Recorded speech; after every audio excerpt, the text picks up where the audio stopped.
She dreaded the human soldier, but one look between his legs changed everything. The alien halls were silent, lit with pale blue torches that burned without flame. The princess walked slowly, her steps echoing against the high walls. Her name was Serenia, daughter of the High Council, sworn to protect her people and never let weakness touch her heart. Yet tonight her chest felt heavy. The reason was the prisoner, a human soldier, captured during the border war, locked away deep in the chambers below. She had heard the stories. Humans were different, dangerous, filled with a kind of strength her race could not explain. They said a single human could survive wounds that would kill 3 of her kind. They said their anger could move armies and their courage could break empires. Serenia had never seen one with her own eyes, but she had dreamed of them since she was a child. The dreams were never gentle. Always she saw fire and blood, always the sound of screams. And now one of those nightmares sat in her home, chained and waiting. Her guards warned her not to go. "Keep your distance, my princess," they said. "Humans cannot be trusted. Their voices are poison, their eyes full of fire." But Serenia was not one to live on words alone. She wanted to see the truth for herself. Still, fear followed her like a shadow. She felt it in her throat, in the way her hands trembled slightly as she walked down into the darker halls. The air grew colder as she entered the lower cells. The sound of dripping water echoed through the stone passage. The guards standing near the last gate saluted her, but she could see worry on their faces. Behind the gate was the chamber. Behind the gate was him. The heavy door creaked open and she stepped inside. The room was wide but empty, except for the figure chained at the center. He was sitting with his back against the wall, his hands bound in silver restraints that shimmered with light. His head was bowed, strands of dark hair covering his face. Yet she could feel the weight of his presence even before he looked up. The human lifted his head. His eyes met hers and her breath caught in her throat. They were not the eyes of a beast. They were sharp, steady, filled with something she could not name. Strength, yes, but not only strength. Something deeper. Something that made her chest feel tight. For a moment, the world grew quiet. She could hear only the beating of her own heart. She wanted to speak, but no words came. She had come prepared with questions, but his stare stripped them away. The silence stretched between them. Then slowly he spoke. His voice was low, but it carried across the room like the rumble of distant thunder. "You are afraid." Serenia froze. She hated that he could see it, hated that her fear was so clear. She straightened her shoulders, trying to mask the tremor in her breath. "I am not afraid of you," she said. The corners of his lips curved slightly, not a smile, but something close. "You are," he said again, his voice calm, steady. "And you should be. Not because of me. Because of the truth." Her fingers tightened around the folds of her robe. She did not understand what he meant, and yet his words felt like an arrow. She wanted to turn, to leave the chamber and close the gate forever, but something rooted her feet to the floor. Something in those eyes that refused to let her escape. The guards shifted uncomfortably, their weapons clutched tighter. They feared him, and their fear fed hers. But there was also another feeling hidden beneath the dread, a dangerous spark of curiosity. Why did he not scream as other prisoners did? Why did he not beg or rage? His silence was heavier than chains. It was as if he carried within him a secret she was not ready to see. She took one step closer, her voice quieter now. "Why do you not fight?" The soldier leaned his head back against the wall. His chains rattled softly.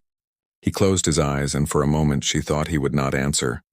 But then his words came slow and deliberate. "Because fighting is useless here. But fear is useful. It shows me where your strength ends. It shows me where mine begins." Her heart beat faster. She hated the way his voice lingered in her mind. She hated the way his calmness made her own feel fragile. She wanted to call him a liar, wanted to believe that he was just a broken man in chains. But deep down she knew it was not true. Her people had always spoken of humans as wild animals. Yet the creature before her was no animal. He was something far more dangerous, something that made her doubt everything she had been taught. She turned to leave, her cloak brushing against the cold stone floor. But even as the heavy door closed behind her, she knew she would return. Fear had brought her here, but curiosity would bring her back, and deep within her a thought began to grow, quiet but sharp as a blade. What if the stories were wrong? What if the human was not the monster they believed? What if he was something more? And though she would never admit it aloud, she already knew the truth. The fear she carried was not only of him, it was of herself. The next night the halls were colder. Serena told herself she would not return, yet her steps betrayed her. Her feet carried her down the same stone path, past the same guards, toward the same chamber where the human soldier waited in silence. She did not know why she came. Fear still lingered in her chest, but it mixed with something else. An ache to see him again, to feel the strange pull of his eyes. The guards looked uneasy when she ordered the door opened. They did not question her, but their glances said enough. To them, she was stepping into danger. To her, she was stepping into something she could not name. The soldier sat in the same place, his chains bound to the wall, but tonight he lifted his head the moment she entered. His gaze locked on hers as if he had been waiting. She did not speak. Neither did he. The silence pressed on her shoulders, heavier than any words. Finally, she forced herself to ask, "What are you thinking when you look at me?" His eyes narrowed, then softened in a way she had not expected. "I think," he said slowly, "you have never truly seen a human before. Not the truth of one." The word struck her like a blade. She wanted to argue, but her voice faltered. He was right. She had only heard whispers, stories twisted by fear and pride. This was the first time she had stood before one long enough to feel his presence. Serena stepped closer. Her heart raced, but her steps did not stop. She studied him in the pale light. His shoulders were broad, his arms thick with strength, his body marked by scars that told stories without words. He was dangerous, yes, but not helpless. Even chained, he carried an air of power. And then, without meaning to, her eyes moved lower. She froze. Her breath caught. Between his legs, something stirred her thoughts in a way she had never imagined. It was not just physical. It was not just the shape of his body. It was the realization that humans carried within them a strength her people had never considered. A secret hidden not in their weapons, but in their very being. Her cheeks warmed. She turned her face away, but the image burned in her mind. For a moment, her fear shifted. It was no longer only dread. It was confusion, curiosity, something dangerous that twisted in her chest. The soldier saw her reaction. A faint shadow of amusement flickered across his lips. He did not speak, but the silence said everything. He knew she had seen. He knew she was shaken. Why are you made this way?" she whispered, more to herself than to him. His voice was calm, because humans were not shaped to be safe. We were shaped to survive. His words carried a weight that pressed deep into her thoughts. Her race prided themselves on control, on order, on perfection. But here was something raw, untamed, something that did not fit into their rules. She tried to look away, but her mind kept circling back to the truth she had glimpsed. "Do you fear me more now?" he asked quietly. Serena's throat tightened. She wanted to say yes. She wanted to scream it. But the word did not leave her lips. Instead, she stood frozen, caught between fear and a growing storm of emotions she had no name for. She finally whispered, "You are not what I was told." The soldier leaned forward, chains clinking softly. "And what were you told? That humans are animals, that you destroy what you touch, that you carry only violence." Her voice trembled, though she tried to steady it. He held her gaze, his eyes burning with a quiet fire. "And yet here I sit chained while you are the one who cannot look away." Her heart pounded. She wanted to retreat, to close the gate and lock him away forever. But her legs betrayed her, holding her in place. She could not deny the truth. His presence filled the chamber in a way no beast ever could. For the first time, she wondered if her people feared humans not because they were monsters, but because they carried something her kind could never match. The air between them grew heavy. She felt as though the walls themselves leaned closer, listening. Her hands trembled at her sides, yet she did not flee. Instead, she whispered, "What is it that makes you so different?" The soldier tilted his head, his lips curving in that almost smile again. "It is not something you can be told. It is something you feel, and you are already feeling it." Her chest tightened. She hated that he was right. She hated the way his voice sank into her, how his presence stirred thoughts she did not dare follow. Yet the truth was undeniable. Her fear was changing. It was not leaving, but reshaping itself into something far more dangerous. When she finally stepped back, her cloak brushing against the cold floor, she felt her world tilting. The stories, the warnings, the lessons of her people, all of them seemed weaker now, like smoke in the wind. As the heavy door closed behind her, she pressed her hand to her chest as if to steady the storm inside. She had come seeking fear. She had found something else. something she could not escape. And though she tried to convince herself otherwise, she knew she would return again. The days passed, but Serena's thoughts refused to rest. She tried to carry out her duties as princess, listening to advisors, signing decrees, walking through the marble halls of her people's capital, but her mind always drifted back to the prisoner. Every glance of his eyes haunted her. Every word he had spoken echoed like a bell in her skull. The lessons of her teachers told her one truth, but her own heart whispered another. That whisper grew louder with each day until it drowned out everything else. She found herself staring at her reflection in the silver mirrors of her chamber. The face that looked back at her was calm, cold, perfect as a princess should be. Yet inside, doubt twisted and churned. What if he was right? What if everything she had been taught about humans was nothing but a shield of lies? The thought gnawed at her like a worm in the roots of a tree. When she walked into the great hall for the evening meal, she noticed the way her people spoke of the war. They laughed at human weakness. They mocked their crude weapons, their reckless bravery, their inability to bend under chains. They called them animals less than the lowest servant. Serena listened, but their words felt hollow. She remembered his steady eyes, the way he sat in silence, the way his voice had struck her deeper than all their laughter combined. That night she returned to the chamber again. The guards were uneasy, but they obeyed. The heavy door opened, and once more she stood before him. The soldier lifted his head at once, his gaze locking onto her as though he had expected her. She felt her breath catch. The same as before. "You came back," he said, voice calm, almost certain. "I came to understand," she replied, though her voice trembled more than she wanted. He studied her, his eyes never blinking. "And what do you wish to understand?" Her lips parted, but she hesitated. To say it aloud was dangerous, even shameful. Yet the words pushed against her throat until she let them slip free. "Why do I feel this?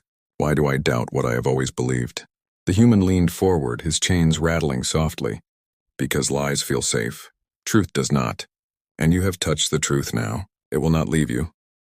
His words sank into her chest like stones in water. She shook her head, trying to push them away. "You speak with confidence, but you are still a prisoner. Chained, broken, why should I believe you?" A faint smirk touched his lips.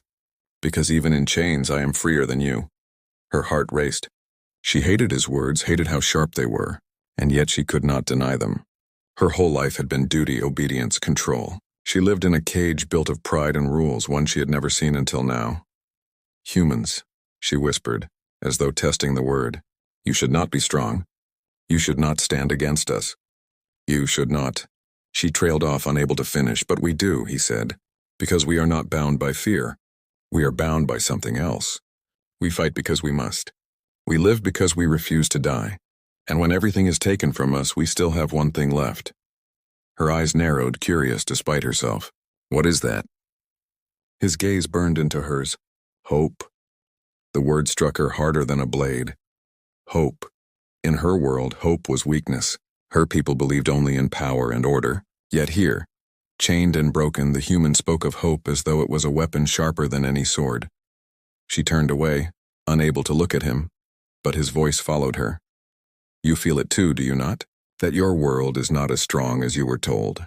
That strength without hope is nothing but stone waiting to break." Her hands trembled at her sides. She wanted to deny it, to shout that he was wrong.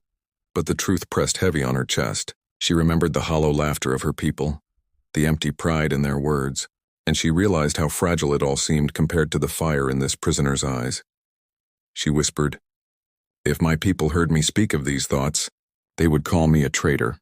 The soldier's lips curved slightly. "And yet you speak them here. To me. That is where doubt begins. Not outside. Inside." Her throat tightened. She hated the truth of it. She hated him for planting it deeper. And yet she could not stop listening. The chamber felt smaller now, the walls closer, the air thicker. She took one step back, but it did not give her the distance she needed.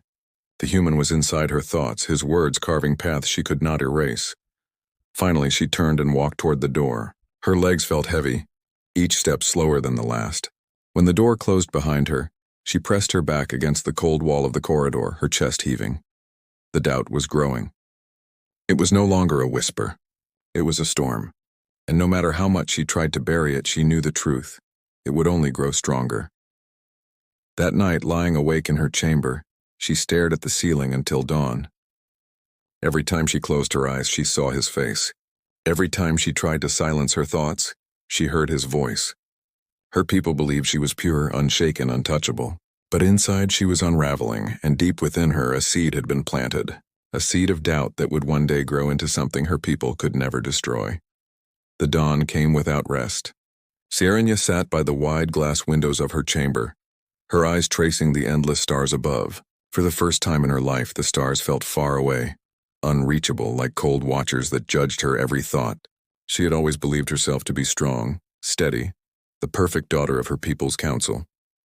But the human soldier had carved a crack in that image, and now her strength felt like sand slipping through her hands. She tried to keep away. She told herself she would not go back to the chamber again. Yet by the second night, her resolve broke. Her feet carried her down the same path past the same guards whose expressions grew darker each time. She did not care what they thought. She did not even care what her advisors might whisper if they discovered her visits. The pull toward the prisoner was stronger than her fear of shame. When she entered the chamber this time, he was already awake, his eyes fixed on the door as if he had known she would come. His lips did not move, but the weight of his stare was enough to make her heart stumble. "You should not be here," he said at last, his voice calm, almost resigned. "Then why do you look as though you were waiting for me?" she answered, trying to steady her voice. A faint spark lit in his eyes. "Because I knew you would return. Fear brings you once, curiosity brings you again, but something else keeps you coming back." Scifi's breath tightened. She did not ask what that something else was. She feared his answer too much. Instead, she stepped closer, ignoring the guards who shifted nervously behind her. "You speak with riddles," she said, "but I did not come for riddles. I came for truth." The soldier's lips curved in that half-smile again, not mocking but knowing. "Then ask." Her chest rose and fell, her words trembling. "Why do I feel drawn to you when I should feel only hatred?" The silence that followed was heavier than chains. The soldier leaned forward, his gaze sharp yet soft. "Because hatred is taught. Connection is not. And you feel it because, for the first time in your life, you are standing before something your people cannot explain away." The words cut through her like a blade. She wanted to deny them, but they sank too deep. Her people had taught her to despise humans, to see them as lesser, yet no lesson could erase the storm inside her chest when she stood before this man. "Connection," she whispered, tasting the word as though it were forbidden. He nodded slowly. "It is what makes humans survive. We fight not only for ourselves, but for each other, for the ones we love, for the ones we cannot bear to lose. That is the fire your kind has never understood." Her eyes flickered to the scars on his arms, to the faint lines across his skin that told of battles fought and survived. They were not marks of weakness. They were proof of something unyielding, proof of a life lived for more than survival. Scifi stepped closer still, until she could hear the slow rhythm of his breathing. She lowered her voice, afraid even of the walls hearing. "And what of me? Do you feel this connection too?" The soldier's gaze did not waver. "Yes," the word struck her harder than she expected. Simple, firm, without hesitation. Her chest tightened, her throat dry. She had wanted to hear it, yet the sound of it frightened her. "You should not," she whispered. "Perhaps," he replied, "but truth does not obey rules, and neither does the heart." Her hands trembled at her sides. No one had ever spoken to her this way. No one had ever dared to cut through her title, her duty, her crown. Yet this man, chained and broken, spoke to her as though she were not a princess, not a symbol, but simply a woman. The silence between them thickened, heavy with unspoken words. She could feel the guards shifting behind her, but their presence no longer mattered. The chamber held only the two of them now, locked in a moment that stretched beyond reason. Finally, she asked, "If we are connected, what will become of me?" The soldier's eyes softened, though his voice remained steady. "You will never be the same. Once you feel this, you cannot return to what you were. You will see your people, your world, yourself differently, and it will terrify you." Her breath shivered. Terrify. The word clung to her, yet deep inside another word grew stronger. Desire. A desire not only to know him, but to understand what it was that made humans burn so brightly, even in chains. She turned to leave, her cloak brushing against the floor. But before the door closed, she looked back one last time. His eyes still held hers, steady, unbroken, as though they had always been waiting. That night, when she lay in her bed, she felt the weight of his words pressing against her chest. She tried to silence them, but her heart betrayed her. She could feel it racing with a rhythm she had never known before, a rhythm that did not belong to her people. For the first time in her life, Serenia did not feel like a princess bound to her crown. She felt like a woman standing on the edge of something vast, dangerous, and alive. And she knew, no matter how much she fought it, the connection between her and the human soldier was real. It was already shaping her, already breaking her, already remaking her into something her people could never understand. The council chamber was filled with voices, heavy with pride and certainty. Serenia sat among them, her hands folded, her face calm as tradition demanded. They spoke of humans again, mocking their stubbornness, praising their own victory, and capturing the soldier. To her people, it was proof of strength. To her, it was a mirror that showed how blind they truly were. Each word they spoke pressed against her chest like a weight, until she could hardly breathe. When the gathering ended, she walked through the halls with slow steps. Her thoughts were no longer steady lines of duty. They twisted and clashed like waves breaking against stone. She had tried to keep the connection hidden, to bury it deep inside, but the human's eyes followed her everywhere. His voice lingered in her ears no matter how far she walked. And worst of all, his truth lived in her now, burning like fire beneath her skin. That night she returned once more. The guards looked at her with open worry now, but they said nothing.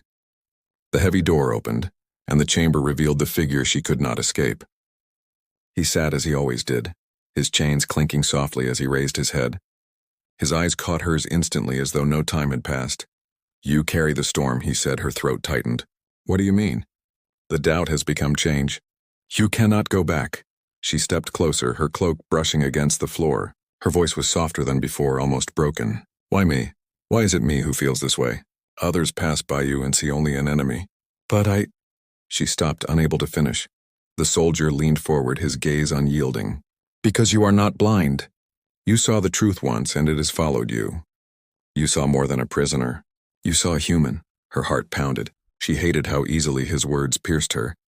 Yet she longed for them all the same. She thought of her people, their laughter, their pride, their walls built from lies. And she thought of him, scarred, chained, yet unbroken.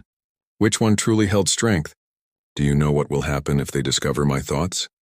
She whispered. "Yes," he said. "They will call you a traitor. They will strip you of your crown. Perhaps even your life." Her breath caught, but he did not stop. "And yet, even knowing that, you came here, again and again. Why?" Her hands trembled. She searched for the words, but all she found was truth. "Because I cannot stay away." The silence between them grew heavy, thicker than stone. His eyes softened for the first time, and something flickered in them that she had not seen before. Understanding, maybe even warmth. "You are already changing," he said quietly. She closed her eyes, her chest heaving. He was right. She could feel it. The fear that once ruled her had become curiosity. That curiosity had become connection, and now connection was becoming something far greater, something she dared not name. When she opened her eyes again, she whispered, "What will become of me now?" The soldier's voice was steady, certain. "You will choose. Either remain in their world of lies or step into truth. But if you choose truth, there is no return." Her thoughts swirled like a storm. She saw her people, their council, her duties, her crown. And she saw him, his scars, his eyes, his chains. One path promised safety but emptiness. The other promised danger but life. For the first time in her life, she did not feel like a daughter of the council. She did not feel like a princess bound to her crown. She felt like herself, raw, fragile, but alive. She reached out, her hand trembling as it hovered near his bound wrist. The guards behind her stiffened, but she ignored them. Slowly, her fingers brushed the cold metal of his chains. The touch sent a shiver through her as though she were crossing a line that could never be undone. His eyes met hers, steady and unbroken. "Once you break these chains," he said, "you break your own as well." Her hand lingered, her mind torn. But deep inside, she already knew. The change was complete. The fear that once bound her had turned into something new, something powerful, something unstoppable. She pulled her hand back, but not in retreat. Her voice was steady now, firmer than ever. "The day will come when I will set you free." The soldier nodded slowly, as though he had been waiting for those words all along. When she left the chamber, the door closing behind her, she no longer felt only fear. She no longer felt only doubt. She carried within her a fire she could not contain. The world outside still laughed at humans, still mocked their weakness. But Serenia knew better. She had seen their strength. She had touched their truth. And now she carried it within her. Her people would never understand. They would call her a traitor, a fool, perhaps even worse. But it no longer mattered. She was no longer the same.